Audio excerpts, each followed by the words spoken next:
চাঁপাইনবাবগঞ্জের শিবগঞ্জ উপজেলার কানসাতে প্রথমবারের মতো অনুষ্ঠিত হয়েছে আম সম্মেলন 2025।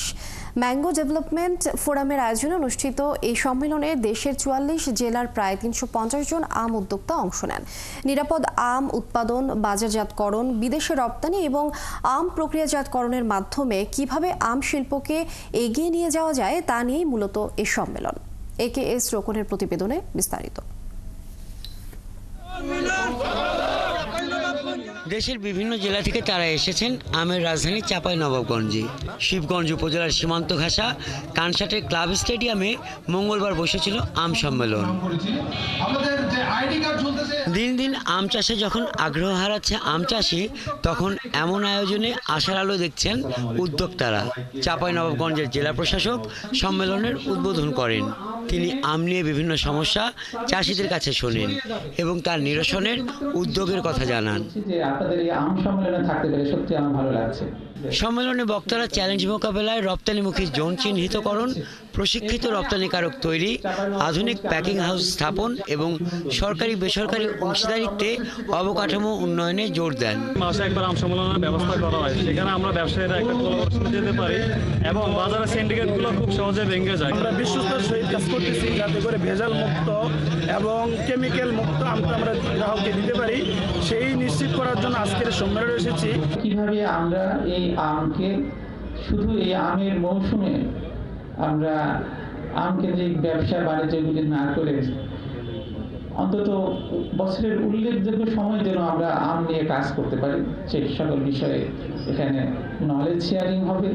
অনেক উদ্যোক্তা অনলাইনে আম কেনা বেচা ও রপ্তানিতে তাদের সমস্যাগুলো আলোচনার পাশাপাশি সমাধানের উপায় খোঁজার চেষ্টা করেছেন এই সম্মেলন থেকে। একদম তৃণমূল পর্যায় থেকে শুরু করে প্রত্যেকটা সেক্টরে এখানে উপস্থিত আছে। আম নিয়ে কাজ করতে গিয়ে কী কী সমস্যা ফেস করছে, সমাধানটা কি, সবকিছু আমরা এই অনুষ্ঠানের মাধ্যমে জানতে পারছি। বাংলাদেশে প্রথমবারের মতো এরকম একটা সুন্দর অনুষ্ঠান করতে পেরে আমরা খুব আনন্দিত হচ্ছি। তরুণ প্রজন্ম যদি এই বিভিন্ন আমাদের সেক্টরগুলোতে এগিয়ে আসে, তো আমাদের এই সেক্টরগুলো পুরো বিশ্বের মধ্যে নাম করবে। আর উদ্যোক্তা ও আম চাষিরা এ ধরনের উদ্যোগকে স্বাগত জানিয়ে বলেন, এমন সম্মেলন সারা দেশের আম উদ্যোক্তাদের মধ্যে একটি সেতু বন্ধন তৈরি করবে। আমরা আসলে প্রক্রিয়াকরণে কাজ করছি, প্রক্রিয়াকরণের ব্যাপারটা তুলে ধরতে চাই এবং সাথে যেটা করতে চাই যে আমরা মেসেজ দিতে চাই বাইরের আম ব্যবসায়ীদের সাথে আমাদের একটা সেতু বন্ধন রচিত হচ্ছে, এতে করে সারা দেশের মানুষ কেমিক্যাল মুক্ত আম খেতে পাবে। আয়োজক ও উদ্যোক্তারা অনলাইন ভিত্তিক আমের বাজারের স্বরূপ, সমস্যা, সম্ভাবনা ও বিপণন নিয়ে কথা বলেন। এখানে আম চাষ, আম বাজারজাতকরণ, আমের প্যাকেজিং, কিভাবে আম প্রসেসিং করা হবে, কিভাবে রপ্তানির কি ধাপগুলো করলে রপ্তানি করতে পারবো, এই সামগ্রিক বিষয়গুলো এখানে আলোচনা হচ্ছে। পরস্পরের যে সমস্যাগুলো, ভালো দিকগুলো যে আলোচনা করছি, আমরা পরস্পরের নলেজ শেয়ারিং এর মাধ্যমে আম শিল্পকে, আমরা আম চাষকে আরো বেশি এগিয়ে নিয়ে যেতে সমর্থ হব।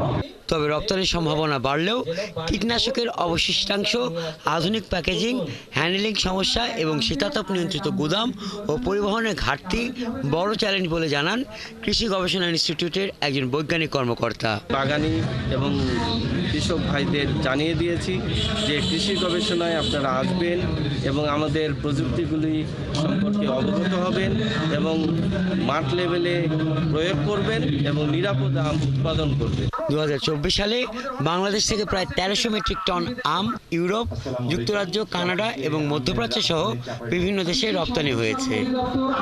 হাসান আহমেদ, 71।